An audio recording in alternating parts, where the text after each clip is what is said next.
Little Women by Louise May Alcott. Chapter 15. A Telegram. "November is the most disagreeable month in the whole year," said Margaret, standing at the window one dull afternoon, looking out at the frost-bitten garden. "That's the reason I was born in it," observed Jo pensively, quite unconscious of the blot on her nose. "If something very pleasant should happen now, we should think it a delightful month," said Beth, who took a hopeful view of everything, even November. "I dare say, but nothing pleasant ever does happen in this family," said Meg, who was out of sorts. "We go grubbing along day after day, without a bit of change, and very little fun. We might as well be in a treadmill." "My patience, how blue we are!" cried Jo. "I don't much wonder, poor dear, for you see other girls having splendid times, while you grind, year in and year out. Oh, don't I wish I could manage things for you as I do for my heroines. You're pretty enough and good enough already, so I'd have some rich relation leave you a fortune unexpectedly. Then you'd dash out as an heiress, scorn everyone who slighted you, go abroad, and come home my lady something in a blaze of splendor and elegance." "People don't have fortunes left them in that style nowadays. Men have to work, and women marry for money. It's a dreadfully unjust world," said Meg bitterly. "Jo and I are going to make fortunes for you all. Just wait 10 years and see if we don't," said Amy, who sat in a corner making mud pies, as Hannah called her little clay models of birds, fruit, and faces. "Can't wait. And I'm afraid I haven't much faith in ink and dirt, though I'm grateful for your good intentions." Meg sighed and turned to the frost-bitten garden again. Jo groaned and leaned both elbows on the table in a despondent attitude, but Amy spatted away energetically, and Beth, who sat at the other window, said, smiling, "Two pleasant things are going to happen right away. Marmee is coming down the street, and Laurie is tramping through the garden as if he had something nice to tell." In they both came, Mrs. March with her usual question, "Any letter from father, girls?" and Laurie to say in his persuasive way, "Won't some of you come for a drive? I've been working away at mathematics till my head is in a muddle, and I'm going to freshen my wits by a brisk turn. It's a dull day, but the air isn't bad, and I'm going to take Brooke home, so it will be gay inside if it isn't out. Come, Jo, you and Beth will go, won't you?" "Of course we will." "Much obliged, but I'm busy," and Meg whisked out her work basket, for she had agreed with her mother that it was best for her at least not to drive too often with a young gentleman. "We three will be ready in a minute," cried Amy, running away to wash her hands. "Can I do anything for you, Madam Mother?" asked Laurie, leaning over Mrs. March's chair with the affectionate look and tone he always gave her. "No, thank you, except call at the office if you'll be so kind, dear. It's our day for a letter, and the postman hasn't been. Father is as regular as the sun, but there's some delay on the way, perhaps."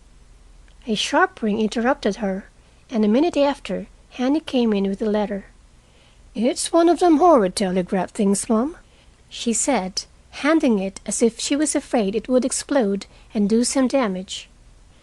At the word telegraph, Mrs. March snatched it, read the 2 lines it contained, and dropped back into her chair as white as if the little paper had sent a bullet to her heart. Laurie dashed downstairs for water, while Meg and Hannah supported her, and Jo read aloud in a frightened voice. "Mrs. March, your husband is very ill. Come at once. S. Hale, Blank Hospital, Washington." How still the room was as they listened breathlessly. How strangely the day darkened outside, and how suddenly the whole world seemed to change as the girls gathered about their mother, feeling as if all the happiness and support of their lives was about to be taken from them. Mrs. March was herself again directly, read the message over, and stretched out her arms to her daughters, saying in a tone they never forgot, "I shall go at once, but it may be too late. Oh, children, children, help me to bear it." For several minutes there was nothing but the sound of sobbing in the room, mingled with broken words of comfort, tender assurances of help, and hopeful whispers that died away in tears. Poor Hannah was the first to recover, and with unconscious wisdom she set all the rest a good example, for with her, work was panacea for most afflictions. "The Lord keep the dear man. I won't waste no time a-crying, but get your things ready right away, Mum," she said hurriedly, as she wiped her face on her apron, gave her mistress a warm shake of the hand with her own hard one, and went away to work like three women in one. "She's right. There's no time for tears now. Be calm, girls, and let me think." They tried to be calm, poor things, as their mother sat up, looking pale but steady, and put away her grief to think and plan for them. "Where's Laurie?" she asked presently, when she had collected her thoughts and decided on the first duties to be done. "Here, ma'am. Oh, let me do something!" cried the boy, hurrying from the next room, whither he had withdrawn, feeling that their first sorrow was too sacred for even his friendly eyes to see. "Send a telegram saying I will come at once.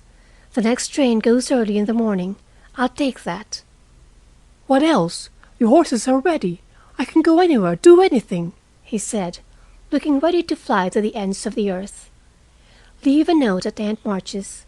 Joe, give me that pen and paper."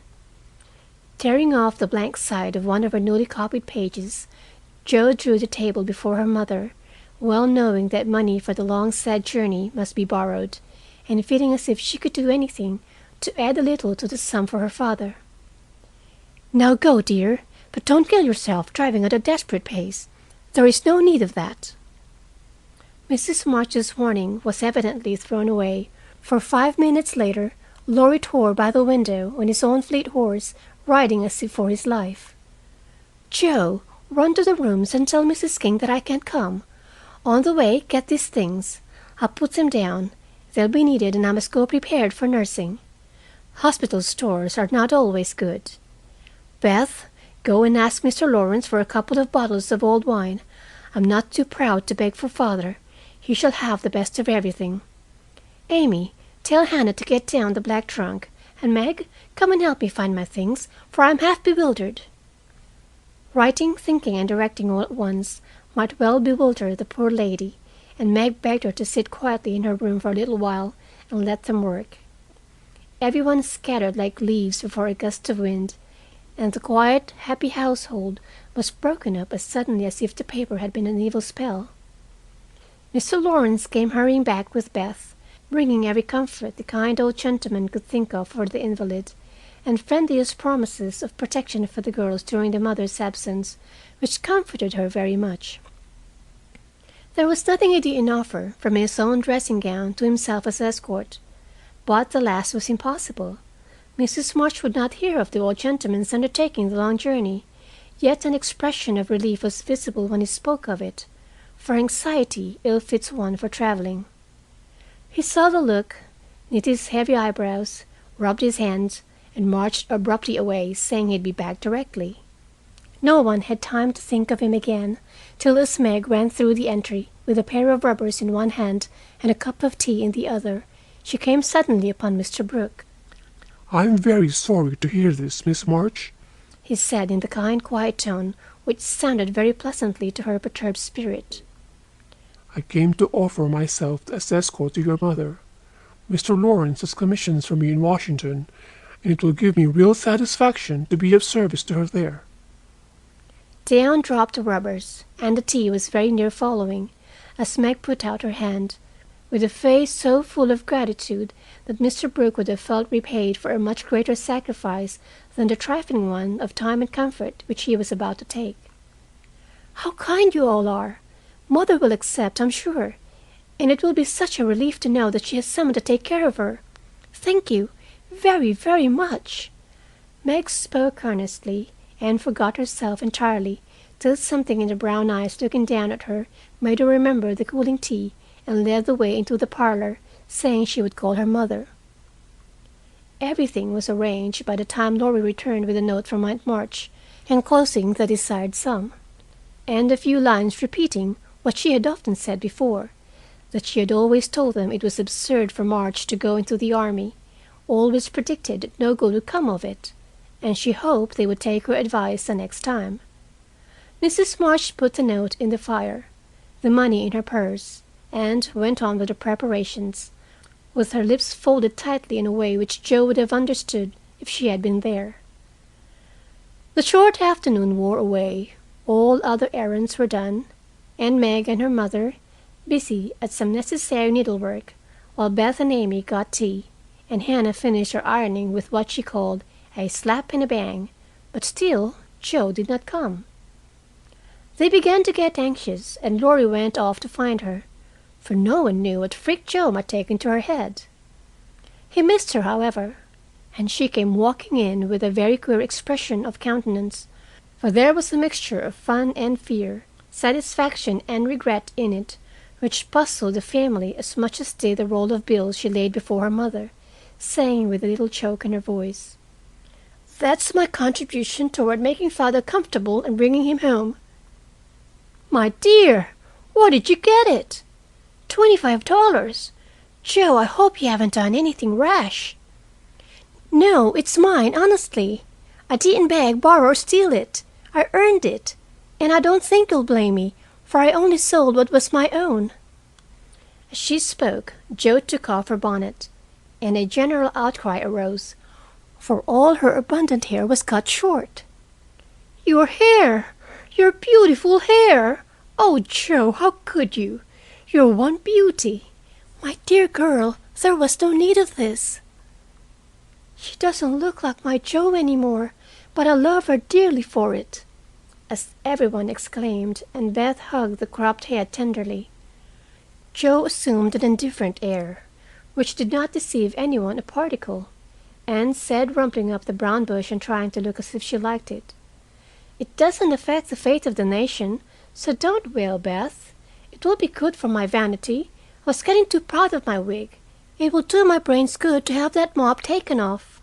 My head feels deliciously light and cool, and the barber said I could soon have a curly crop, which will be boyish, becoming, and easy to keep in order. I'm satisfied, so please take the money and let's have supper." "Tell me about it, Joe. I'm not quite satisfied, but I can't blame you, for I know how willingly you sacrificed your vanity, as you call it, to your love. But, my dear, it was not necessary, and I'm afraid you will regret it one of these days," said Mrs. March. "No, I won't," returned Joe stoutly, feeling much relieved that her prank was not entirely condemned. "What made you do it?" asked Amy, who would as soon have thought of cutting off her head as her pretty hair. "Well, I was wild to do something for father," replied Joe, as they gathered about the table, for healthy young people can eat even in the midst of trouble. "I hate to borrow as much as mother does, and I knew Aunt March would croak, as she always does, if you ask for a ninepence. Meg gave all her quarterly salary toward the rent, and I only got some clothes with mine, so I felt wicked, and was bound to have some money if I sold the nose off my face to get it." "You needn't feel wicked, my child. You had no winter things, and got the simplest with your own hard earnings," said Mrs. March with a look that warmed Joe's heart. "I hadn't the least idea of selling my hair at first, but as I went along I kept thinking what I could do, and feeling as if I'd like to dive into some of the rich stores and help myself. In a barber's window I saw tails of hair with the prices marked, and one black tail, not so thick as mine, was $40. It came to me all of a sudden that I had one thing to make money out of, and without stopping to think, I walked in, asked if they bought hair, and what they would give for mine." "I don't see how you dared to do it," said Beth in a tone of awe. "Oh, he was a little man who looked as if he merely lived to oil his hair. He rather stared at first, as if he wasn't used to having girls bounce into his shop and ask him to buy their hair. He said he didn't care about mine. It wasn't the fashionable color, and he never paid much for it in the first place. The work put into it made it dear, and so on.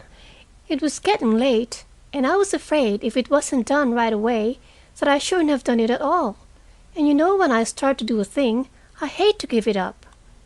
So I begged him to take it, and told him why I was in such a hurry. It was silly, I dare say, but it changed his mind, for I got rather excited and told the story in my topsy-turvy way, and his wife heard and said so kindly, 'Take it, Thomas, and oblige the young lady. I'd do as much for our Jimmy any day if I had a spire of hair worth selling.'" "Who was Jimmy?" asked Amy, who liked to have things explained as they went along. "Her son, she said, who was in the army. How friendly such things make strangers feel, don't they? She talked away all the time the man clipped, and diverted my mind nicely." "Didn't you feel dreadfully when the first cut came?" asked Meg with a shiver. "I took a last look at my hair while the man got his things, and that was the end of it. I never snivel over trifles like that. I will confess, though, I felt queer when I saw the dear old hair laid out on the table, and felt only the short rough ends of my head. It almost seemed as if I'd an arm or leg off. The women saw me look at it and picked out a long lock for me to keep. I'll give it to you, Marmee, just to remember past glories by, for a crop is so comfortable I don't think I shall ever have a mane again." Mrs. March folded the wavy chestnut lock and laid it away with a short gray one in her desk. She only said, "Thank you, dearie," but something in her face made the girls change the subject and talk as cheerfully as they could about Mr. Brooks' kindness, the prospect of a fine day tomorrow, and the happy times they would have when Father came home to be nursed. No one wanted to go to bed when at 10 o'clock Mrs. March put by the last finished job and said, "Come, girls." Beth went to the piano and played the father's favorite hymn.